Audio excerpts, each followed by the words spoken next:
Hi friends, Nisha cooking ಚಾನಲ್ಗೆ ಸ್ವಾಗತ. ಇವತ್ತು ನಾನು ನಿಮಗೆ ಹೋಳು ಬದನೆಕಾಯಿ ಪಲ್ಯ ಹೇಗೆ ಮಾಡೋದು ಅಂತ ತೋರಿಸ್ತಾ ಇದ್ದೀನಿ. ಇದು ನಮ್ಮ ಮನೇಲಿ ನಾವು ಇದೇ ರೀತಿ ಮಾಡೋದು.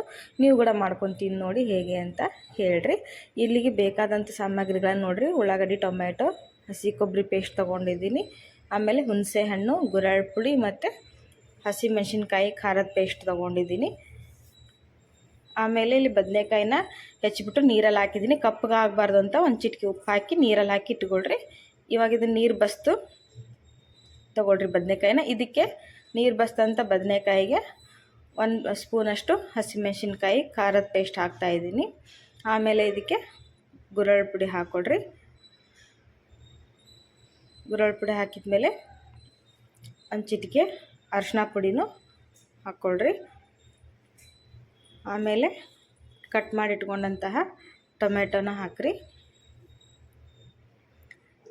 ಆಮೇಲೆ ಕೊಬ್ಬರಿ ಪೇಸ್ಟ್ ಮಾಡ್ಕೊಂಡಿದ್ದೆ. ಇದರಲ್ಲಿ ಕೊಬ್ಬರಿ ಮತ್ತು ಕೊತ್ತಂಬರಿ ಹಾಕಿ ನಾನು ಕೊಬ್ಬರಿ ಪೇಸ್ಟ್ ಮಾಡಿದ್ದೀನಿ. ಸ್ವಲ್ಪ ಗ್ರೇವಿ ರೀತಿ ಬರಲಿ ಅಂತ ಹೇಳಿ ಇದನ್ನು ಹಾಕ್ತೀವಿ ನಾವು. ನೀವು ನಿಮಗೆ ಕೊಬ್ಬರಿ ಪೇಸ್ಟ್ ಇಷ್ಟ ಇಲ್ಲ ಅಂದರೆ ಗುರೆಳ್ಳು ಪುಡಿ ಅಷ್ಟೇ ಹಾಕ್ಕೋಬೋದು. ಇದನ್ನು ಸರಿಯಾಗಿ ಈ ಥರ ಮಿಕ್ಸ್ ಮಾಡಿರಿ. ಮಸಾಲೆನ ಇದಕ್ಕೆ ಹಾಕಿ ಬದನೆಕಾಯಿಗೆ ಹಾಕಿ ಮಿಕ್ಸ್ ಮಾಡಿ ಪಲ್ಯ ಮಾಡೋದ್ರಿಂದ ತುಂಬ ಅಂದರೆ ತುಂಬ ಒಳ್ಳೆ ರುಚಿ ಇರುತ್ತೆ. ಪಲ್ಯ ತುಂಬ ಚೆನ್ನಾಗಿರುತ್ತೆ. ಈ ಪಲ್ಯ ಒಂದು ಸರಿ ಮಾಡ್ಕೊಂಡು ತಿಂದು ನೋಡಿ ಫ್ರೆಂಡ್ಸ್, ತುಂಬ ಅಂದರೆ ತುಂಬ ರುಚಿಯಾಗಿರುತ್ತೆ. ಇದು ರೊಟ್ಟಿ ಜೊತೆ ಅಂತೂ ಸೂಪರಾಗಿರುತ್ತೆ. ನೀವು ಚಪಾತಿ ಜೊತೆನೂ ತಿನ್ಬೋದು, ದೋಸೆ ಜೊತೆನೂ ತಿನ್ಬೋದು, ಪೂರಿ ಜೊತೆನೂ ತಿನ್ಬೋದು. ತುಂಬ ಅಂದರೆ ತುಂಬ ರುಚಿಯಾಗಿರುತ್ತೆ. ಒಂದು ಸರಿ ನೀವು ಟ್ರೈ ಮಾಡಿರಿ. ಇಲ್ಲಿ ನೋಡಿರಿ, ಗ್ಯಾಸ್ ಮೇಲೆ ಬಾಣಲೆ ಇಟ್ಟು ಎಣ್ಣೆ ಹಾಕಿದ್ದೀನಿ. ಎಣ್ಣೆ ಬಿಸಿ ಆಗಿದೆ ಅನಿಸುತ್ತೆ. ಇವಾಗ ಸಾಸಿವೆ ಕಾಳು ಹಾಕ್ತಾಯಿದ್ದೀನಿ ಒಗ್ಗರಣೆಗೆ. ಆಮೇಲೆ ಸ್ವಲ್ಪ ಜೀರಿಗೆ ಹಾಕ್ಕೊಳ್ರಿ. ಇಲ್ಲಿ ಹೆಚ್ಚಿಟ್ಕೊಂಡಂತಹ ಉಳ್ಳಾಗಡ್ಡಿ ಮತ್ತು ಕರಿಬೇವನ್ನ ಹಾಕ್ತಾಯಿದ್ದೀನಿ ಒಗ್ಗರಣೆಗೆ. ಉಳ್ಳಾಗಡ್ಡಿ ಎಣ್ಣೆಯಲ್ಲಿ ಸರಿಯಾಗಿ ಫ್ರೈ ಆಗಬೇಕು. ಆಮೇಲೆ ಸ್ವಲ್ಪ ಕರಿಬೇವು ಹಾಕ್ರಿ. ಕರಿಬೇವು ಸಿಡಿಯುತ್ತೆ ಅಂಥೇಳಿ ಫಸ್ಟು ಉಳ್ಳಾಗಡ್ಡಿ ಜೊತೆ ಮಿಕ್ಸ್ ಮಾಡಿ ಹಾಕ್ತಾಯಿದ್ದೀನಿ ನಾನು. ಎಣ್ಣೆಯಲ್ಲಿ ಸರಿಯಾಗಿ ಫ್ರೈ ಮಾಡಿಕೊಡ್ರಿ ಉಳ್ಳಾಗಡ್ಡಿನ.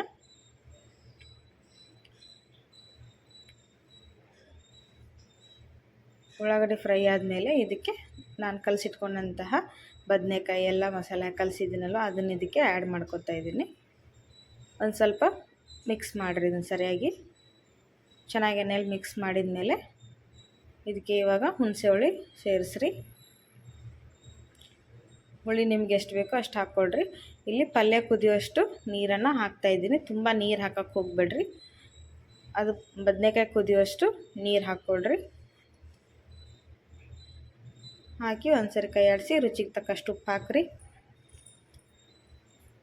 ಸರಿಯಾಗಿ ಮಿಕ್ಸ್ ಮಾಡಿ ಬದನೆಕಾಯಿ ಕುದಿಯೋದಕ್ಕೆ ಬಿಟ್ಬಿಡೋಣ. ಇವಾಗ ಇದು ಚೆನ್ನಾಗಿ ಕುದೀಲಿ. ನೀರು ಅಡ್ಜಸ್ಟ್ ಮಾಡ್ಕೊಂಡು ಹಾಕ್ರಿ. ಇವಾಗ ನೋಡಿರಿ, ಬದನೆಕಾಯಿ ಕುದೀತಾ ಇದೆ. ನಾನಿಲ್ಲಿ 1 ತುಂಡಷ್ಟು ಬೆಲ್ಲನ ಹಾಕ್ತಾಯಿದ್ದೀನಿ. ಹುಣಸೆ ಹುಳಿ ಹಾಕಿದ್ವಲ್ಲ, ಹಾಗಾಗಿ ಸ್ವಲ್ಪ ಬೆಲ್ಲ ಕೂಡ ಹಾಕಬೇಕು.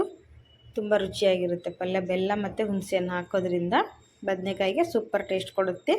ಇದನ್ನು ನೀವು ಕೂಡ ಖಂಡಿತ ಮನೇಲಿ ಮಾಡ್ಕೊಳ್ಳಿ ಫ್ರೆಂಡ್ಸ್. ನೋಡಿರಿ, ಈ ಥರ ರೆಡಿಯಾಗಿದೆ.